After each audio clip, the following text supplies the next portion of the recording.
अस्सलाम वालेकुम। इलेक्शन 2024 के लिए डेरा गाजी खान में जो उम्मीदवार हैं उनको निशानात अलाट कर दिए गए हैं। सबसे पहले तौसा के हल्के NA 183 की बात करूंगा, जहां पर 4,76,495 रजिस्टर वोटर हैं, जिनमें मर्द 2,53,142 हैं, जबकि जो ख़वातीन हैं 2,23,353 हैं। उनके लिए इलेक्शन कमीशन की तरफ से जो है 331 पोलिंग स्टेशन बनाए गए हैं, जिसमें मर्दाना जो है 25 हैं, जो जनाना पोलिंग स्टेशन 24 हैं, और जो मुश्तरका जो पोलिंग स्टेशन है 282 बनाए गए हैं। इस हल्के में अगर मैं उम्मीदवारों की बात करूं तो मुस्लिम लीग नून की तरफ से सरदार अमजद फारूक खान खोसा और पीपल पार्टी का इस हल्के में कोई उम्मीदवार नहीं है, जबकि तहरीक इंसाफ का नहीं है। ख्वाजा शिराज महमूद जो है आज़ाद हसीयत से इलेक्शन में हिस्सा ले रहे हैं। जबकि दीगर जमातों की अगर मैं बात करूं तो जमीयत उलमा इस्लाम की तरफ से ख्वाजा मुदस्सिर महमूद, जमात इस्लामी के नई मुला आरबी, तहरीक लब्बैक के मकसूद अहमद बुज़दार हैं, जो इस इलेक्शन में हिस्सा ले रहे हैं। जी, तो NA 184 डेरा गाजी खान 1 के हल्के की मैं बात करूंगा। रजिस्टर वोटर यहाँ पर 4,48,739 हैं।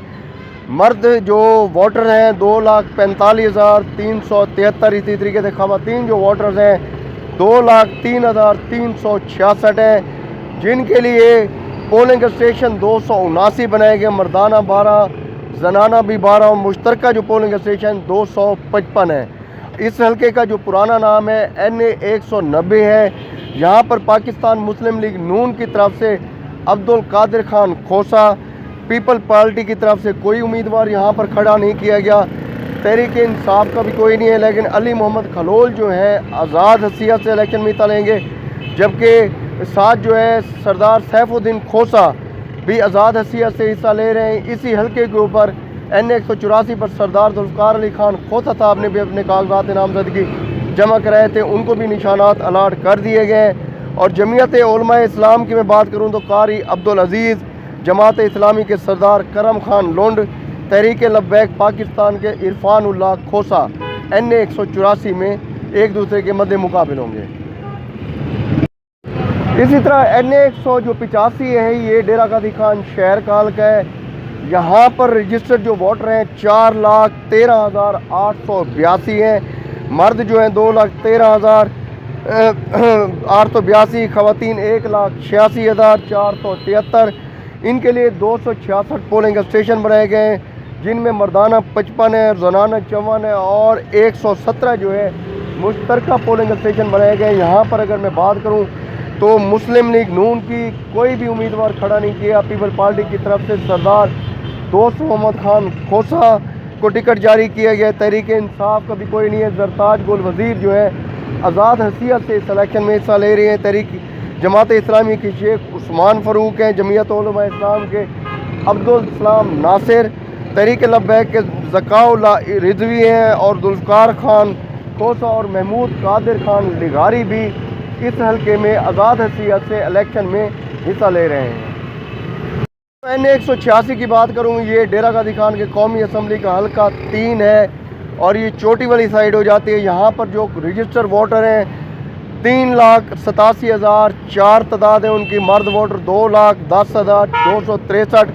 ख़वातीन जो वोटर हैं 1,76,741 हैं। इनके लिए इस हल्के में अगर मैं पोलिंग स्टेशन की बात करूं तो 230 बनाए गए हैं, जिसमें मर्दाना भी 23 हैं, जनाना 23 हैं, और 184 जो है मुश्तरका पोलिंग स्टेशन है। यहाँ पर पाकिस्तान मुस्लिम लीग नून की तरफ से सरदार अवैस अहमद खान लिगारी, पीपल पार्टी के सरदार दोस्त मोहम्मद खान खोसा, और यहाँ पर तहरीक इंसाफ की तरफ से कोई उम्मीदवार नहीं है, लेकिन सरदार अहमद अली दरीशक जो है आज़ाद हसीयत से NA 186 में हिस्सा ले रहे हैं। जमात इस्लामी के मुनीर अहमद कुलाची, तहरीक लब्बैक के सैयद मुनीर हुसैन शाह एक दूसरे के मद्दे मुकाबले हैं।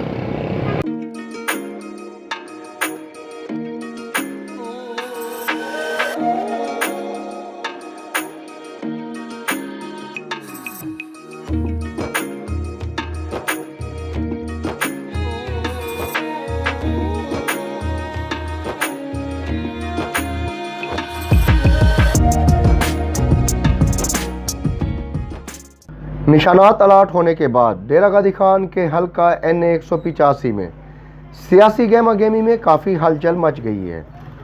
سردار دوست محمد کھوسہ کی طرف سے ورکر کنونشن بلایا گیا تھا، لیکن وہ بعد میں ایک جلسے کی صورت اختیار کر گیا۔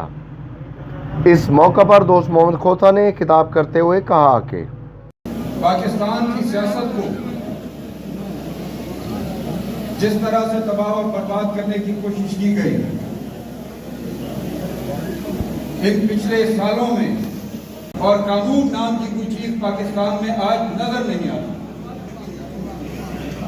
جس آئین میں ایک عام پاکستانی کو تحفظ فراہم کرنا تھا، آج وہ آئین ایک کاغذ کا ٹکڑا ہے۔ اسی طرح جماعت اسلامی کے امیدوار شیخ عثمان فاروق نے نجی ہوٹل میں ورکر کنونشن سے دھواں خطاب کرتے ہوئے کہا، پاکستان کا ہر ادارہ خسارے میں ہے۔ سوال پیدا ہوتا ہے کہ پاکستان یہ خسارے میں کیسے آ گیا؟ کون اس کو خسارے میں لایا؟ یہ لوگ جو اقتدار میں آتے رہے، ان کی فیکٹریاں بڑھتی رہی۔ نواز شریف اقتدار میں آیا، پیپلز پارٹی اقتدار میں آئی، 1970 سے انتخابات ہو رہے ہیں، 53.5 سال بیت گئے ہیں۔ ان 53.5 سالوں میں سے 3.5 سال عمران خان کی حکومت کے ہیں اور 50 سال پیپلز پارٹی، مسلم لیگ اور فوجیوں کی حکومتوں کے ہیں۔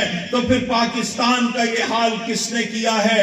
1970 میں ڈالر کی کیا قیمت تھی اور آج ڈالر کتنے میں ملتا ہے؟ 1970 میں پاکستان کتنا مقروض تھا اور آج پاکستان کتنا مقروض ہے؟ تو گویا اس کی ذمہ داری انہی اقتدار کے راج سنگھاسن پر بیٹھنے والوں کی ہے۔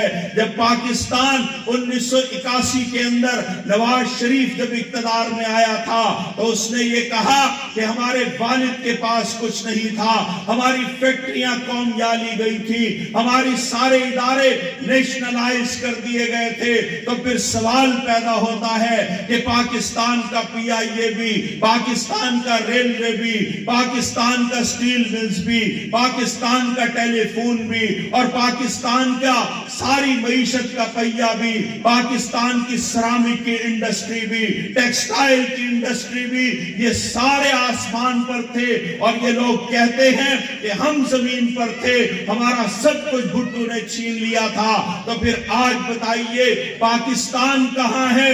آپ کے کتنے ادارے بن گئے، کتنی ملیں بن گئی؟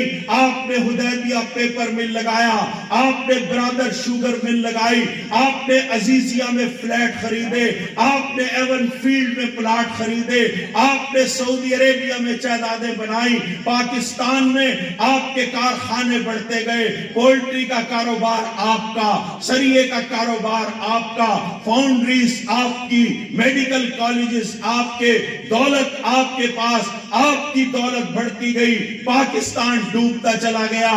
اسی طرح پیپلز پارٹی اور مسلم لیگ 5 بار برسر اقتدار آ چکے، پاکستان کو ان حالات سے دوچار کر دیا۔